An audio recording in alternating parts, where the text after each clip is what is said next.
Hi, Ben. Howdy. So unconscious bias is a concept well documented in psychological studies, which is basically that people associate negative things with people of color and positive things with whites. So if that is true, given that that is true, how does white privilege not exist? Okay, so you're asking about unconscious bias. I apologize because it's kind of echoey, but the question was, if there is unconscious bias, just to repeat it so I'm making sure I get it right, if there is unconscious bias, how does white privilege not exist? The question is, given that there is unconscious bias, how does white privilege not exist? So number one, so when I speak about white privilege, yes, so when I speak about white privilege, I'm speaking specifically about behavior. Okay, there have been no studies, and really I've looked at these studies, the connection between what they call implicit bias, this is their favorite phrase now, implicit bias, unconscious bias, and biased behavior has yet to be proven at any level that is even remotely necessary to be used in, for example, a courtroom, which is why it's never been used in a courtroom. It is also true that there is no way, there really isn't, there's been no proven way to alleviate what they call unconscious bias, which means that we're ghost hunting. So what I would suggest is that if there is unconscious bias, and I'll acknowledge the possibility or the reality of unconscious bias, if there is, then I need you to I don't care about what's in people's heads so much as what they do. So if you point me to a racist behavior, don't worry, I'll let you respond.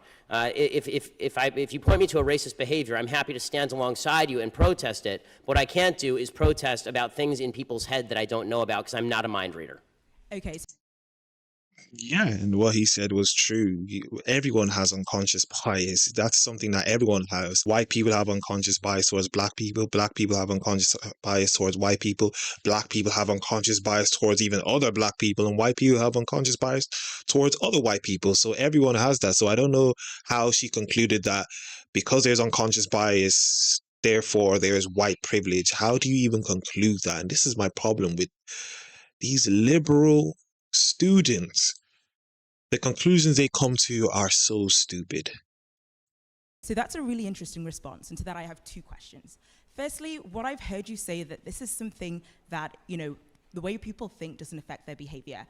So that's the first thing you've said. So I'm really curious if you can kind of give me another example of a thought that somebody has which doesn't affect their behavior. Like, do people who, support Trump not vote for him? Like, I'm very curious about that. Yes. And secondly, the second thing that I want to ask is that if it's something it's hard to fix, does it mean we shouldn't do anything about it? Because you said, I don't know if we can change how people think. Does that mean we shouldn't try?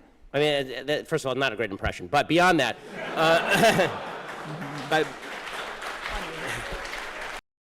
they just always have to be rude. It's a civil conversation. What is all this about you being rude? What is the point? And this is why you can never sometimes even take some people seriously, because they just come off as rude. And it's like, why? What is the point? My voice isn't that low. But beyond that, as far as the first question, which is, do people have thoughts that don't manifest in behavior? Yes, all the time. For instance, every thought that you have about walking up here and strangling me right now. I assume like we have thoughts all the time that don't manifest in behavior, and this is true every single day. We consider thoughts that cross our minds. And the problem with unconscious bias is the idea is you don't even know that you're having the thought, right? So how can you stop it if you don't even know that you're having it? But then we should be able to gauge the unconscious bias and its impact on behavior. That's why it's unconscious bias as opposed to conscious bias. The idea behind unconscious bias is that it's not even a ghost, it's a ghost of a ghost, because you don't even know you're having the thought. So people, the whole idea behind diversity training is the idea that you can retrain people to stop their chain of thought in order so that it doesn't manifest in behavior. I don't think that every thought manifests in behavior. If it did, then every time a man saw a good-looking woman walk down the street, a straight man saw a good-looking woman down the street, we'd have a real mess on our hands. So the second question, the idea was a little too broad for me to respond to, which is, just because something is tough, don't we have to face up to it? Yes, we have to face up to tough things all the time. And one of the tough things I would suggest that we face up to is that you have a lot more control over your own behavior and the decisions you make than the supposedly widespread unconscious bias of people you've never met. Ben Shapiro laid the smack down, and what he said was true. This whole thing of, well, people have unconscious bias, therefore white privilege. How do you know that they have unconscious bias towards other black people? The fact that you come up with that statement tells me that you are the one who kind of has unconscious bias about how white people feel about black people, which actually really means You're the one who really has unconscious bias towards black people and how they're perceived. But anyway, that was another video, another reaction. As I usually say, if you guys enjoyed the video, like the video as much as possible. Comment down below. Let's get a discussion going down below. I'll reply to as many comments as possible. Subscribe to the YouTube channel. Follow me on Instagram and Twitter at YinkaThatGuy. And I am out.